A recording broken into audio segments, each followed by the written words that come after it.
Hi పిల్లలు, ఈరోజు మనం చెప్పుకోబోయే కథ పేరు బీర్బల్ ఆచూకీ. ఒకసారి అక్బర్ చక్రవర్తికి ఏదో విషయంలో బీర్బల్ మీద చాలా కోపం వచ్చింది. తన ఆస్థానం నుంచి వెళ్ళిపోమని, ఇంకెప్పుడు తన కంటికి కనిపించవద్దని ఆజ్ఞాపించాడు. అప్పుడు బీర్బల్ అదే రాజ్యంలోని ఓ మారుమూల గ్రామానికి వెళ్ళిపోయి అజ్ఞాతవాసిగా తలదాచుకున్నాడు. కానీ కొన్నాళ్లకే అక్బర్కు బీర్బల్ని చూడాలన్న కోరిక కలిగింది.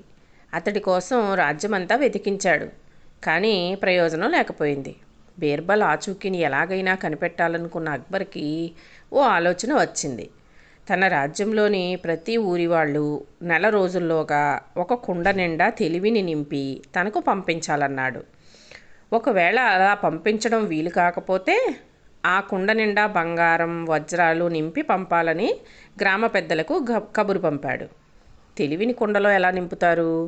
అయినా అది వస్తువు కాదు కదా, ఇప్పుడు దాన్ని వజ్రాలు, బంగారంతో నింపాలంటే మాటలా అని గ్రామాల ప్రజలంతా దిగులు పడ్డారు. ఆ విషయం తెలిసిన బీర్బల్, మీరు నాకు ఒక కుండనివ్వండి, నేను ఒక నెల రోజుల్లోగా దానిలో తెలివిని నింపి తీసుకొస్తాను అని తాను ఉంటున్న ఊరి పెద్దకు చెప్పాడు. ఊరికి కొత్తగా వచ్చిన ఈ వ్యక్తి అసలు ఏం చేస్తాడో చూద్దామనుకున్న ఊరి పెద్ద అతనికి ఓ కుండనిచ్చాడు.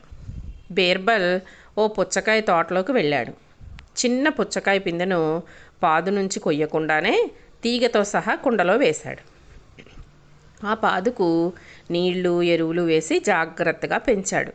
సరిగ్గా నెల రోజులకి ఆ పుచ్చకాయ కుండలోంచి బయటకు తీయలేనంత పెద్దగా పెరిగిపోయింది.